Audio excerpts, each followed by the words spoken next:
Good morning students. Class 7 Hindi first part 6 पाठ शीर्षक है इम्तिहान। प्रस्तुत पाठ में लेखक द्वारा यह बताया गया कि केवल ऊंची पदवी पर बैठे व बलशाली व्यक्ति होने से कोई बड़ा नहीं हो जाता, अपितु दया, परोपकार व कर्तव्यपरायणता आदि की भावना से भी समाज में अपना स्थान प्राप्त किया जा सकता है। इस भावना को परीक्षण के लिए सुजान सिंह ने रियासत के दीवान पद के उम्मीदवारों की परीक्षा ली और जाना कि कौन उसमें कैसे सफल हुआ। आओ हम इस कहानी को पढ़ते हैं और जानते हैं कि उन्होंने किस प्रकार परीक्षा ली और कैसे उन्हें राज्य का दीवान मिला।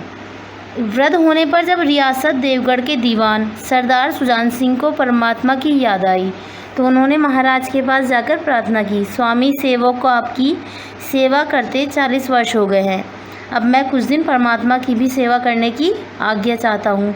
दूसरे, अब मैं बूढ़ा भी हो गया हूँ, राजकाज संभालने की शक्ति नहीं रही। इस उम्र में कहीं यदि कोई गलती हो गई तो बुढ़ापे में दाग लग जाएगा, सारी ज़िंदगी की मेहनत मिट्टी में मिल जाएगी।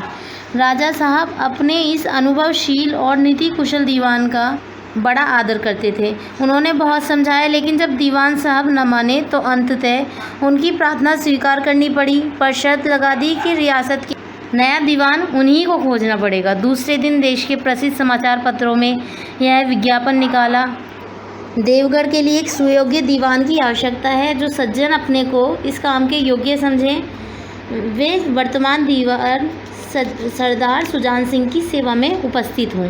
यह ज़रूरी नहीं कि वह ग्रेजुएट हो, मगर हष्ट पुष्ट होना भी आवश्यक है। 1 महीने तक उम्मीदवारों के रहन सहन, आचार विचार की देखभाल की जाएगी। जो महाशय इस परीक्षा में खरा उतरेगा वही इस पद पर सुशोभित होगा, यानी कि विराजमान होगा।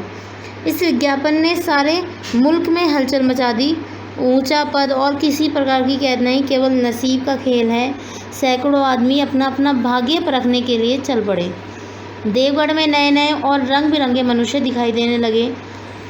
कोई पंजाब से चला आता था, कोई मद्रास से, कोई नए फैशन का प्रेमी, कोई पुरानी सादगी पर मिटा हुआ। पंडितों और मौलवियों को भी अपने अपने भाग्य की परीक्षा करने का सुअवसर मिला, यानी कि मौका। सरदार सुजान सिंह ने इन महानुभावों के आदर सत्कार का बड़ा अच्छा प्रबंध किया था। प्रत्येक मनुष्य को अपने जीवन को अपनी बुद्धि के अनुसार अच्छे रूप से दिखाने का प्रयास करता था। यहाँ आए सभी लोग में जिससे भी बात की जाए वह नम्रता और सदाचार का देवता बना मालूम होता था। लोग समझते थे कि 1 महीने का झंझट है, किसी तरह काट ले, कहीं कार्य सिद्ध हो गया तो फिर कौन पूछता है। लेकिन मनुष्यों में वह बूढ़ा जौहरी आड़ में बैठा हुआ देख रहा था कि इन बगुलों में हंस कहाँ छिपा है।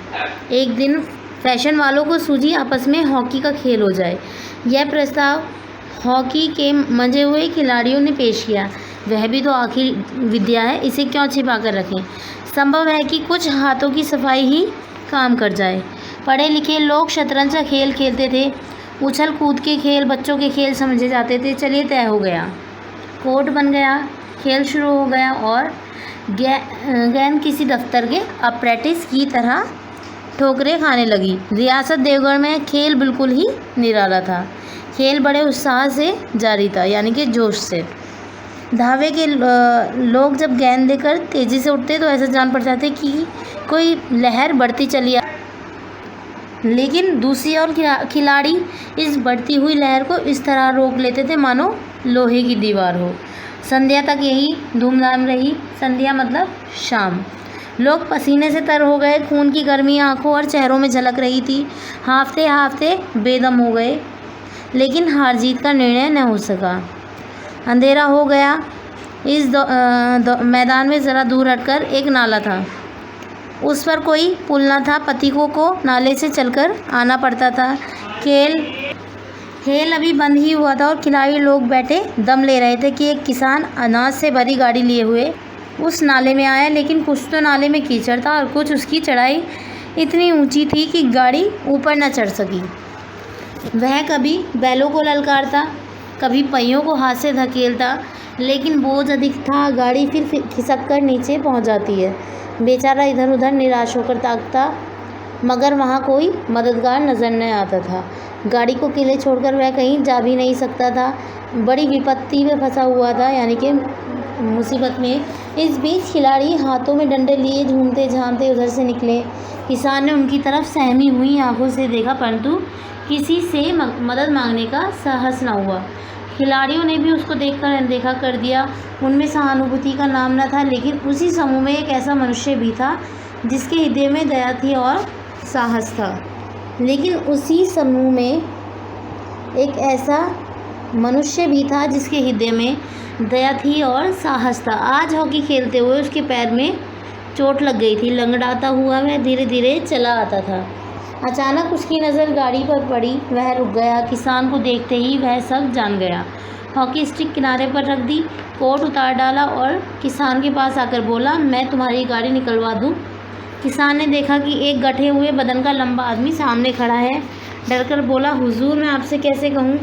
युवक ने कहा, मालूम होता है तुम यहाँ बड़ी देर से फंसे हो। अच्छा, तुम गाड़ी पर जाकर बैलों को संभालो, मैं पहिए को धकेलता हूँ, अभी गाड़ी ऊपर जाती है। किसान गाड़ी पर आकर बैठा।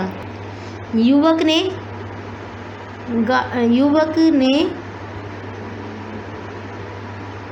पहियों को जोर लगाकर खिसकाया। कीचड़ बहुत ज़्यादा था, वह घुटने तक ज़मीन में धंस गया, लेकिन हिम्मत न हारी। फिर उसने फिर जोर लगाया। उधर किसान ने बैलों को ललकारा, बैलों को सहारा मिला, उनकी हिम्मत बंध गई। उस युवक ने कंधे झुकाकर एक बार और जोर लगाया। बस इस बार गाड़ी नाले के ऊपर थी। किसान युवक के सामने हाथ जोड़कर खड़ा हो गया और बोला, महाराज आपने आज मुझे बचा लिया, नहीं तो सारी रात यहीं बैठना पड़ता। युवक ने हंसकर कहा, अब मुझे कुछ इनाम देते हो। किसान ने गंभीर भाव से कहा, नारायण चाहेंगे तो दीवानी आपको ही मिलेगी। युवक ने किसान की तरफ ध्यानपूर्वक देखा। उसके मन में एक संदेह हुआ, कहीं ये सुजान सिंह तो नहीं। आवाज़ मिलती जुलती है, चेहरा मोहरा भी वही है। किसान ने भी उसकी ओर तीव्र दृष्टि से देखा। शायद वह उसके दिल के संदेह को भाप गया। मुस्कुरा कर बोला, गहरे पानी में बैठने से ही मोती मिलता है। निदान महीना पूरा हुआ, चुनाव का दिन आ पहुँचा। उम्मीदवार लोग प्रातःकाल से ही अपनी किस्मत का फैसला सुनने के लिए उत्सुक थे। दिन काटना पहाड़ हो गया। प्रत्येक के चेहरे पर आशा और निराशा के रंग आते थे। नहीं मालूम आज किसके नसीब जागेंगे, न जाने किस पर लक्ष्मी की कृपा दृष्टि होगी। संध्या समय राजा साहब का दरबार सजाया गया। शहर के रईस और धनाढ्य लोग, राजा के कर्मचारी और दरबारी तथा दीवानी के उम्मीदवारों का समूह सब रंग बिरंगे सज धज कर दरबार में आ विराजे। उम्मीदवारों के कलेजे धड़क रहे थे। तब सरदार सुजान सिंह ने खड़े होकर कहा, मेरे दीवानी के उम्मीदवार महाशयों, मैंने आप लोगों को जो कष्ट दिया है उसके लिए मुझे क्षमा कीजिए। मुझे इस पद के लिए ऐसे पुरुष की आवश्यकता थी जिसके हृदय में दया हो और साथ ही साथ आत्मबल भी। हृदय वही है जो उदार हो, आत्मबल वही है जो विपत्ति का वीरता के साथ सामना करे। और इस रियासत के सौभाग्य से हमको ऐसा पुरुष मिल गया है। ऐसे गुण वाले संसार में कम ही होते हैं, और जो हैं वे कीर्ति और मान के शिखर पर बैठे हुए हैं। उन तक हमारी पहुंच नहीं। मैं रियासत को पंडित जानकीनाथ सा दीवान पाने पर बधाई देता हूँ। रियासत के कर्मचारियों और रईसों ने पंडित जानकीनाथ की तरफ देखा और उम्मीदवारों के दल की आंखें उधर उठी। मगर उन आंखों में सत्कार था, मगर इन आंखों में ईर्ष्या यानी कि जलन। सरदार साहब ने फिर फरमाया, आप लोगों को यह स्वीकार करने में कोई आपत्ति ना होगी कि जो पुरुष स्वयं जख्मी होकर भी एक गरीब किसान की भरी हुई गाड़ी को दलदल से निकालकर नाले से ऊपर चढ़ाए, उसके हृदय में साहस, आत्मबल और उदारता का निवास है। ऐसा आदमी गरीबों को कभी ना सताएगा। उसका संकल्प दृढ़ है जो उसके मन को स्थिर रखेगा। वह चाहे धोखा खा जाए, परंतु दया और धर्म से कभी ना हटेगा। इस कहानी को मुंशी प्रेमचंद ने लिखा है, और इस कहानी से हमें जो विचार मिलता है वो यह है कि दूसरों की दया सब लोग खोजते हैं, और स्वयं करनी पड़े तो कानों पर हाथ रख लेते हैं। सैकड़ों हाथों से इकट्ठा करो और हज़ारों से बांटो, तो हमें दूसरों की हमेशा सहायता करनी चाहिए, तो हमें भगवान से सब कुछ अच्छा ही मिलेगा। धन्यवाद।